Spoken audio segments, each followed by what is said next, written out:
like to welcome you to the Heritage Room and the Ames reading series. And for those of you who don't know about the Heritage Room, it's a collection of books by and about Nebraska authors. And it started out as one shelf of books in the 1930s in the old main library downtown Lincoln, which no longer is here. It was on this spot. And in the 1960s, the library started to diligently try to identify Nebraska authors and to collect their works.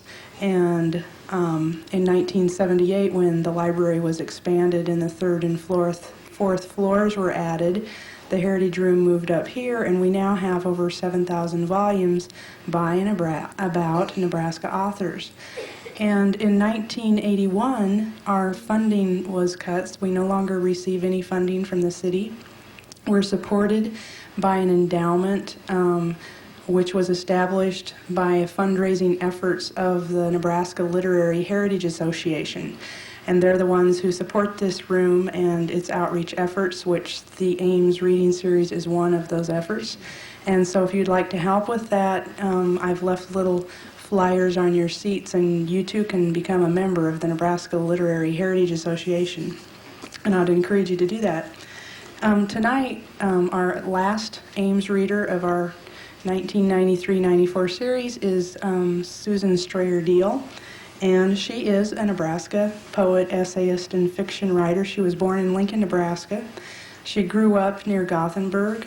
The rural area, the Sandhills, has had a big influence on a lot of her writing. She received her BA at Kearney State College and her MA at the University of Nebraska here in Lincoln. And she has taught English at the junior high level and English and creative writing at the college levels in Iowa, Illinois, and Nebraska. And she's been the recipient of several awards, including a national award, the Writer's Choice Award, Pushcart Prize in 1984-85, and the Poetry in Motion Award from UNO in 1984, and the All Nations Poetry Winner Award from Triton College in 1982. She's a contributor to many anthologies and journals, and her work has appeared in All My Grandmothers Could Sing, Plainswoman, Prairie Schooner, and Whole Notes. And her own works include No Moving Parts, Dark as the Door, Trees and Flowers, and Sometimes So Easy. And she's recently published, what's the name of your new one? The Shape of Herself. She's recently published The Shape of Herself, and some of those are back on our desk, so if you get ready to leave, you might want to have Susan autograph one of those for you, and you can purchase it. Part of the money will go to support the Heritage Room here. So if you'll help me welcome Susan Strayer-Deal.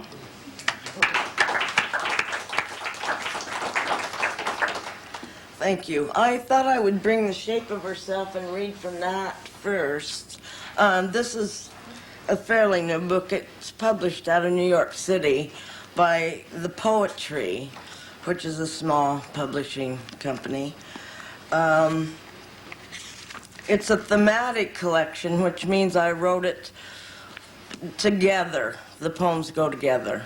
So I thought I'd read some of those and a few others here. I also brought my latest work, which I will read. It's called Dancers in the Light, and it's about angels, and I'll read that from that tonight. Excuse me. I'll just read a few of these and then go to the angel poems. She may rise up. She may rise up in the night thinking of cattle, thinking of how long they have to walk the hills to turn into bones, or to leave of themselves a clean white skull that some traveler might come upon years later, causing him to wonder how many steps and stillnesses, how many hours under the moon, the pinprick of stars it takes to be so clean and simple. She may rise up astonished by how the stars and the moon grind slowly in the night to the bone, the stillness of the hills that turn and turn in their seasonal direction, how the dark always works in the wind, the constant washing and washing of night and air over erosions, the silent yard roses, the mute clean skulls of cows hidden in the hills. cow skulls half buried in the earth, magnetized by the wind and dark, now pull at her mind and wake her. The lake of the word. The lake of the word is clouded over. It covers its glass with a sheet of mist. Out of the darkness, crickets and frogs, or the sound of clouds that scrape its surface. Silence and mist rise from the dark. The word has covered its face, a convex mirror of moon veiled by clouds. Now it is the heart or deeper that listens with all of its ears, beats with its constant fists on the door of things that are now closing, are now closed. The word hides always its thousand silvers. At the edge of the lake of a word, I wait for the battering ram of the heart to rattle or shatter the dark glass, or a loon's cry, or an owl's. Something will come sooner or later, pulling the word away from its nest of disguise. A leaf or a wind, or at last the door of the mist will crumble under my breathing, under the pendulum weight of listening. It keeps taking pieces of my personal heart, keeps sticking its hands in me, light crushing, nights pinching, bruising, wind slapping, all this to keep me alive and looking. Particles of pain and poems like packets of dope to numb the wounds, and it feels good, life, scrambling all over me, life burrowing through to the other side, sticking your hands in me to see how deep. Swans. Today the trees have the nicks of colored swans, slow arching nicks over a lake of leaves, black arched necks in orange-brown plumage. They simply float languorous in a gray mist of air, and I under them like a nebulous thing, surrounded on all sides by a breathless float of morning. Morning that parts the dense mist with the breaths of trees, trees that have floated out of the dark with the long arched necks of swans, floated out from under the arched white necks of stars, whose constellations drift and drift into the colored configurations, the soft, loose curves of autumn. And this is the title poem for the collection, The Shape of Herself.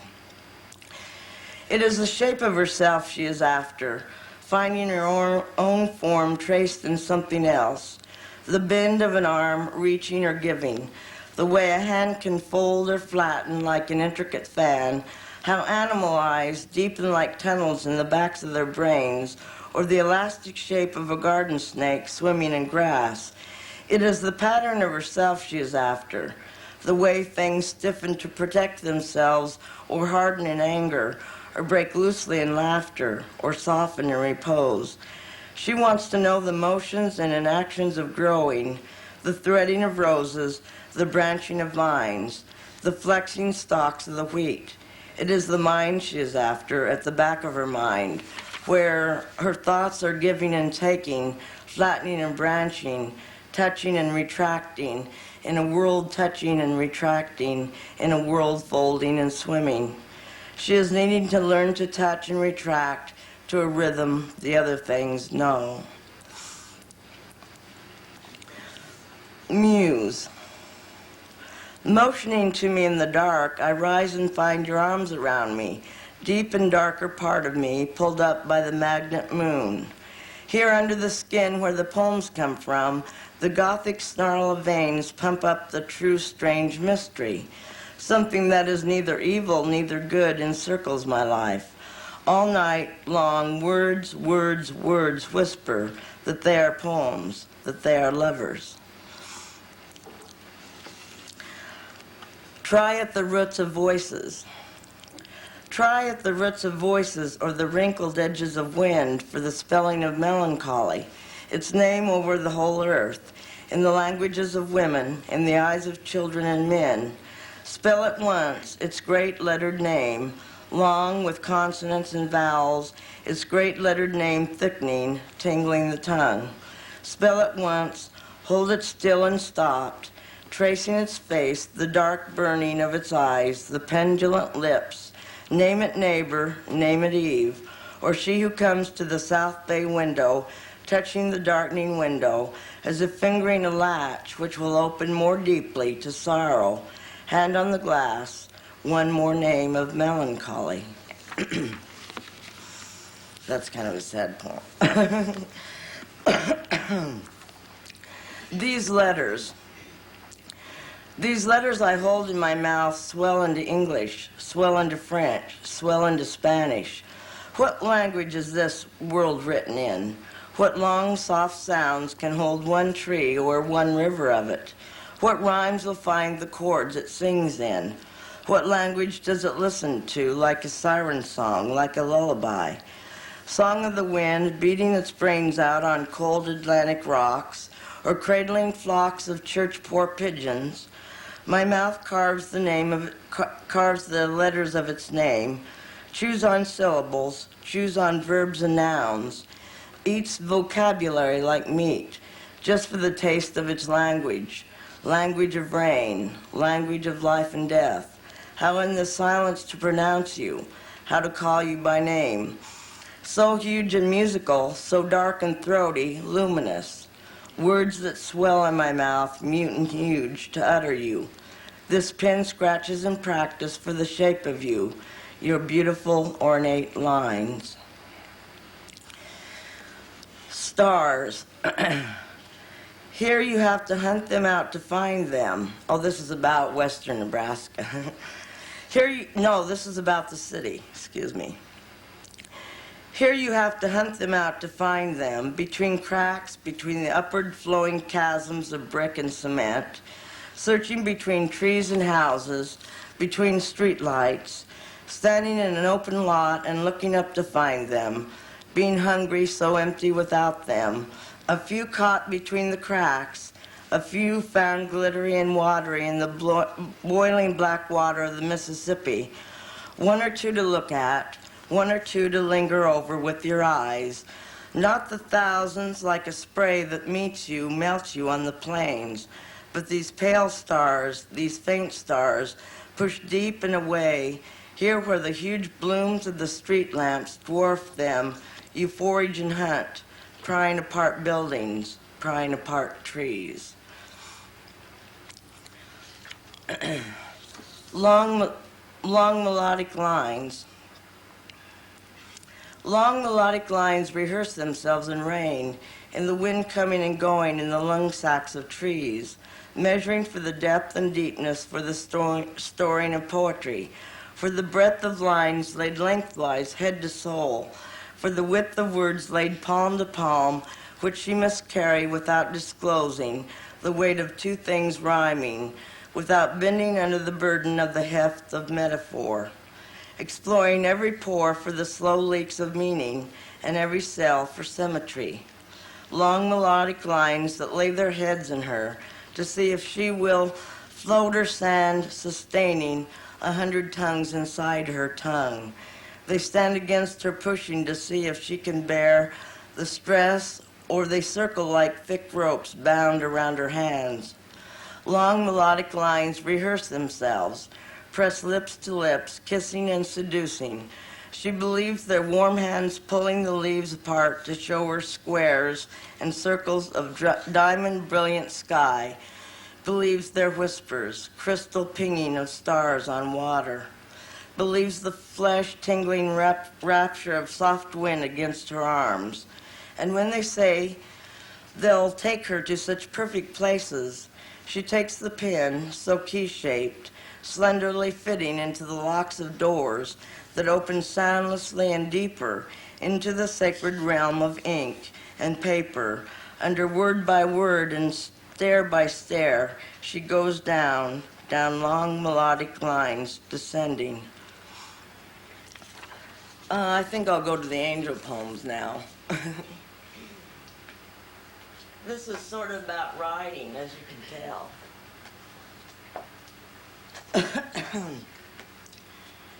What I did, you might kind of be interested in this.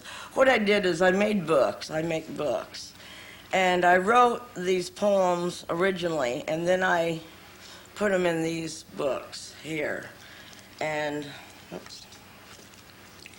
This collection is called Dancers in the Light, and it's about angels.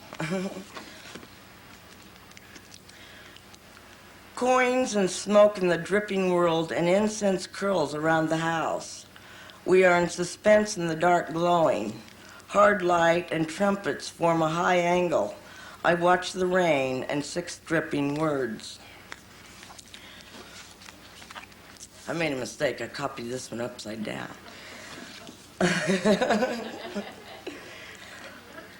Silver and dollar bills. Why do the candles glow? We are so stunned we stagger, and in the immense afterglow, smiles come on. Why do we invest and the wind worries, bringing on violins? I cannot, and yet I do. Bring it, and I will drink it whole. Come down. 7 shadows fall over my right hand, and I stand up. Do not begin at the right or left. 4 more measures of intensity and whipping. Footfalls in the world. Oh, the world as real as that. Brushing, I brush and turn.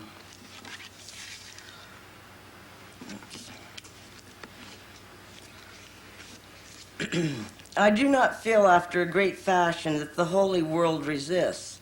In a moment the great words come dripping off the tongue.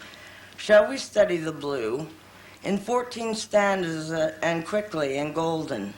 I move over. Shall we distance ourselves?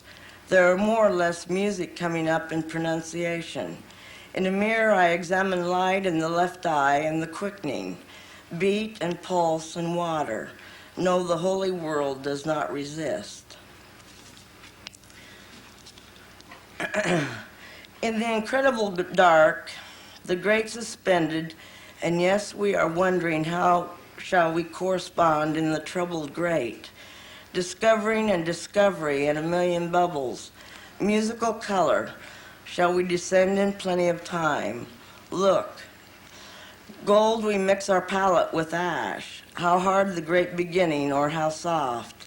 At the point of light and at the tip of 150 words drip, orange and blue, round the center we leap. Let's see. I guess that's all these.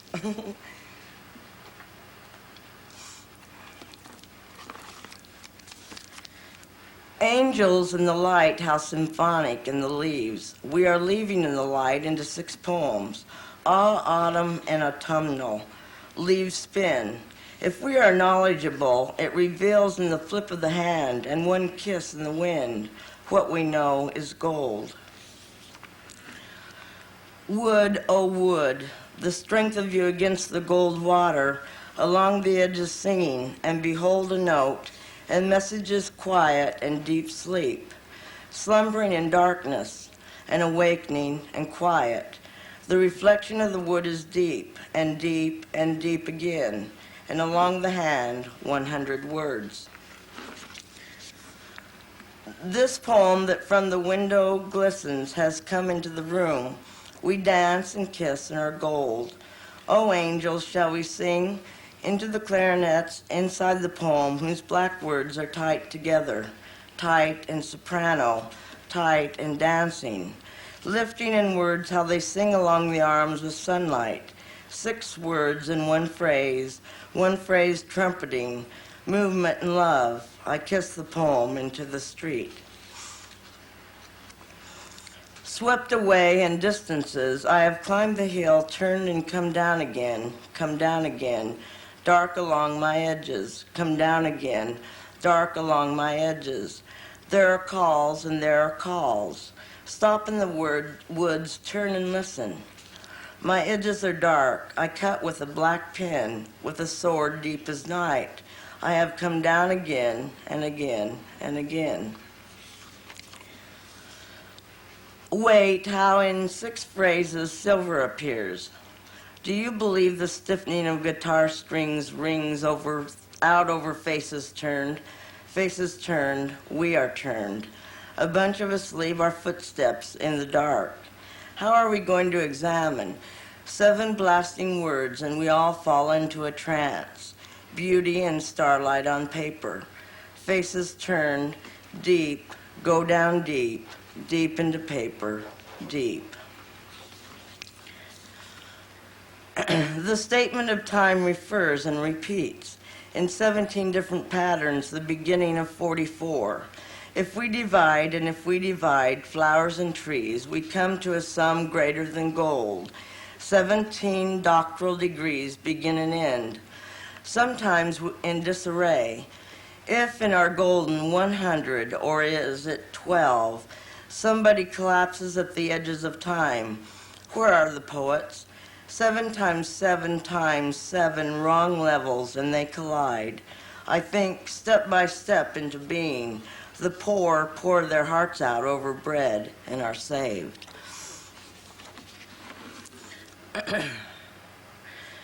Crystal metamorphosis in a clasp of gold, 7 in a bunch of grapes. How do we expect by division? Tangerine sun, how lovely is the rose.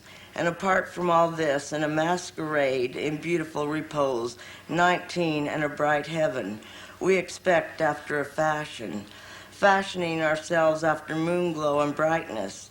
Next to an ancient book, 4 notes and higher. Some of us divide beautiful grapes and water, valuable and forgiving, the great green.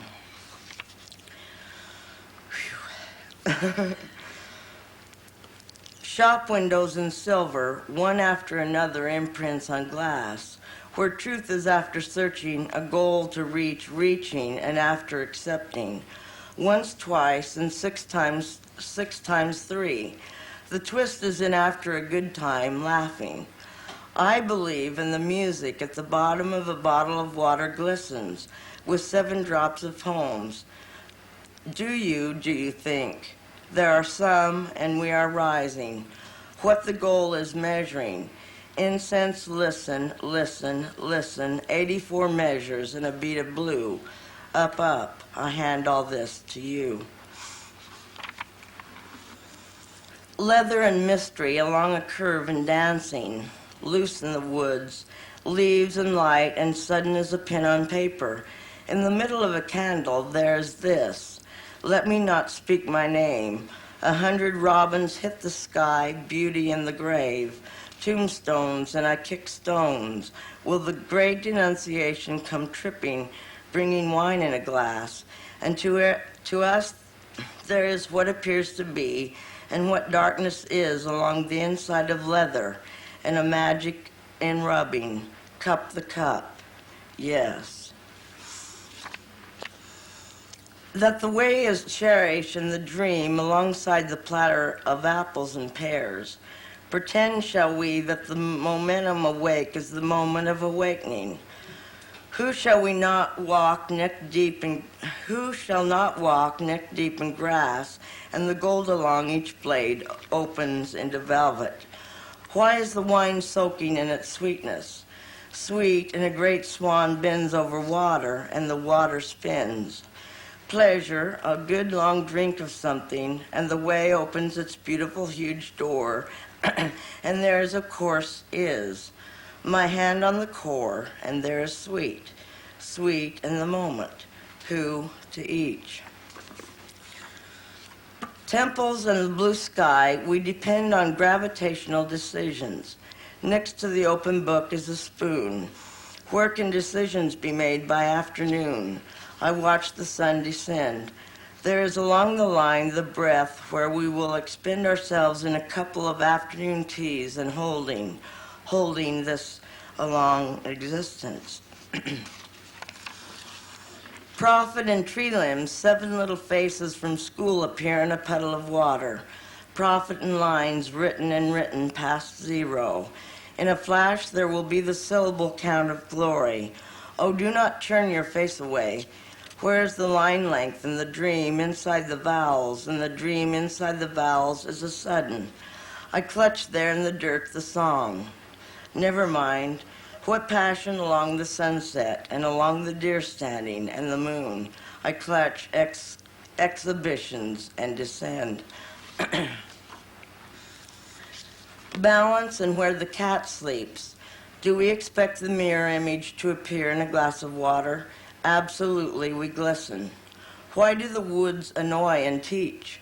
Passion is a branch, and the branch remembers its gray name. Where has the milk of wording spun into the great listening? Celebration and movement, trees and a wonder. I wonder next to the trees.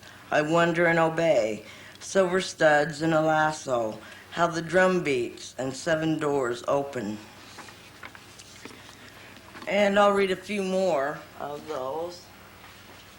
And stop. Oh, I think I read that one. Yeah.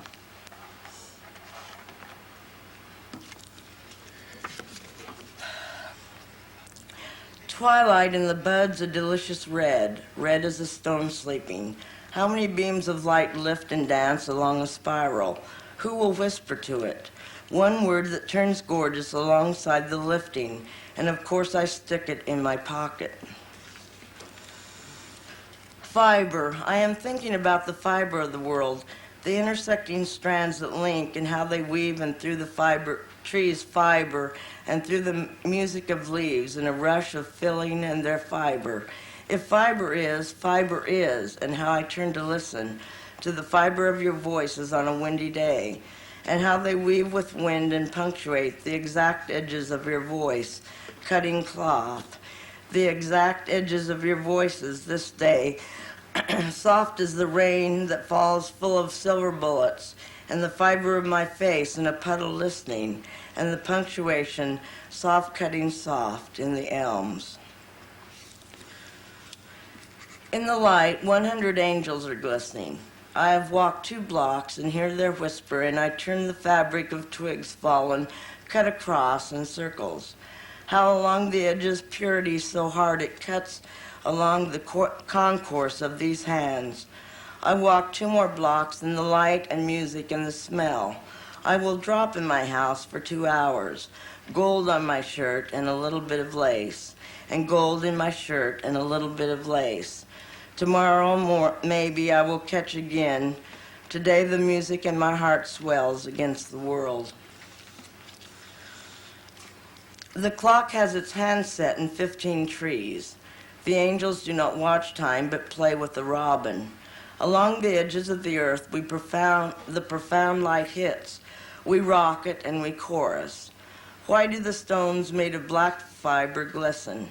In one hand I carry 8 and sit in the fabric of grass driven brown by winter. I think the angels will drink at the river.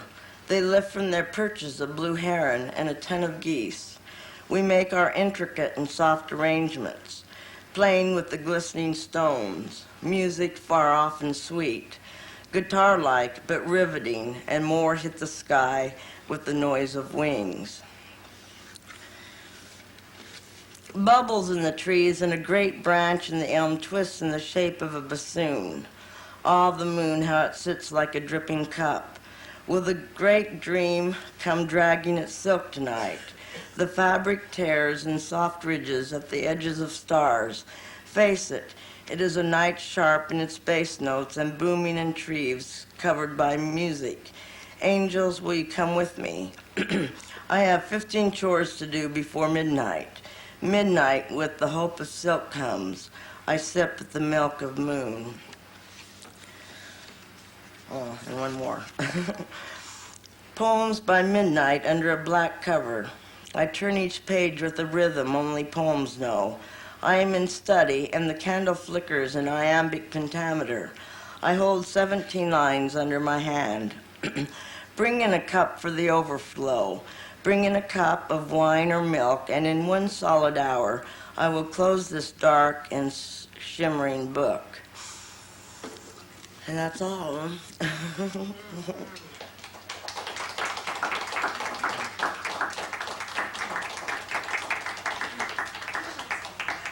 Do you want me to read from No Moving Parts?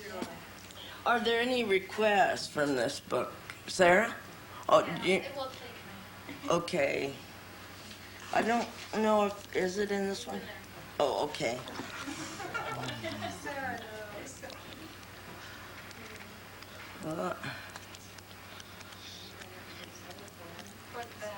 Oh, here it is. Okay. It will take me. It will take me to pieces, but I walk out into the night anyway. The stars have their knives out, and the trees with sharp scalpels, and the glow of the moon is a soft butchery. The vague bushes hold hammers to stun me with, and an ether of lilacs to still me, and to love so much will take me to pieces.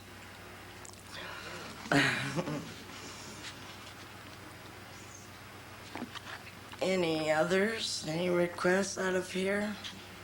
This is one of my favorite poems. I can read it. It is true. It is true, this thin sky that the birds tear open in passing, where the sun leaks between the clouds, gray metal. It is true, the stiff and crackling trees, the iron river. It is true in the white-black bleakness, the stiff arm pointing of a single tree, up, or at you. The wind, bitter white, sucking bones, wind of hurtled stones, punching your form out of the spaces. It is true. If you are coming from fullness or empty, the trees stand in their places to tell you, and they tell you without talking, though they scream right up in your ear. They cannot turn aside. They will not turn away. Wherever you walk, around and around, they are made of rings, thick as your life is or thin, they tell you. The many voices in willows and cottonwoods and grasses between the wheels of freight trains are talking unto you.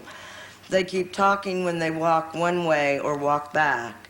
They are talking and their voices sit in your hair, waiting, and for you. I have filtered the fine dust of summer through corn shucks, the thick dry cotton of the autumn nights raked in piles, the winter ice shards raked in piles, the birds and pods of spring pried open, and it is true. The pistils of flowers, the shafts of feathers, and the bones of fingers point at each other and back to you. When the sky is black or white, it is not lying. Winter and summer stand you up and look at you. Your bones and vessels look at you. The clouds and deer and mountains look at you. It is punching you out of the empty full spaces, and it is true.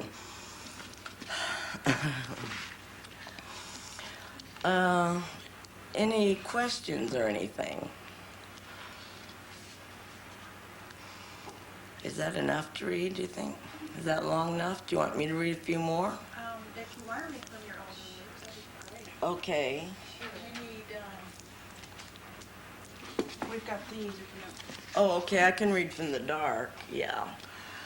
This is the book that won the National Award from Writer's Choice. It was picked by Ann Tyler, the novelist. It was submitted to that contest by this press, and I was really surprised to win it. This collection was put together thematically over the word dark. In other words, dark appears in every poem in the book, somehow or other. It's very rural. This was written about coming back to North Platte after being in another country, living in another country and then coming back to Nebraska. I'll read this one. So long being out of my country, deep in sleep, I can hear the roar of plains, the heavy breathing of the river valley calling. I sit up in the dark, dragging my body back from where it has run off to again, its hair all matted, dust on its feet, the smell of earth and wind that clings for years after soap and water, the green corn odor of my hands. Thinking with me, the river like a long, slow sleep, the in and out of stars on water, the one wind that comes with storm on its breath, damp wind heavy with its dark odor of bark and soil and fur and stars. Thinking with me, the sloshing water and the swimming arms, and the moon in and out of the thick clouds until the skies crack with their thinking, break in one white thought, jagged and ragged and sudden. My face arises from the slick of dark water, as if the world has thought of me so intensely that I form in the dark. Here swimming and wondering of the world, we meet in one quick thought, then dark again and separate as rain.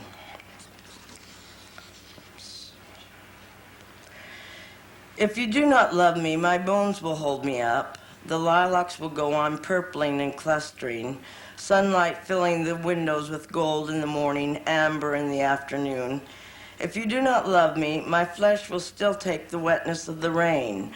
The winter wind still leaves its teeth dangling from the eaves of houses. The sparrows dot and dash their Morse code.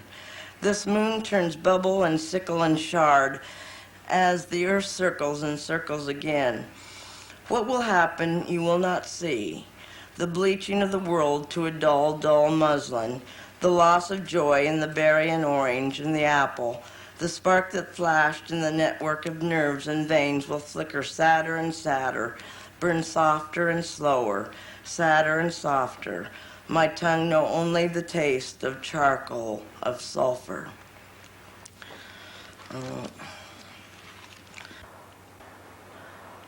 I believe you're inspired. Some poets believe that you have to sit down and technically technically make it. It's more of a technical thing than an inspirational thing, you see. It's two schools of thought. There are two schools of thought. Edgar Allan Poe believed that you make a poem. You sit down and you make a poem. And you do it line by line. And I write from phraseology or words. Like, for instance, a word will come to me, fabric, for instance, and I'll work with that word. I will take that word and play with it. Or a phrase. That's basically my creative way of making. Do not put any word before this voice, nor any word long after. I want to hear, without even the sound of my breathing, the complete note, round as a spear, round as a plum or an apple, the name he keeps sinking into the bark of trees, pounding into the soft of the cottonwoods. I want to hear the name of owl before it is sunk again like a drop of resin inside the rings of trees. I will not use his power. I shall not repeat what I hear.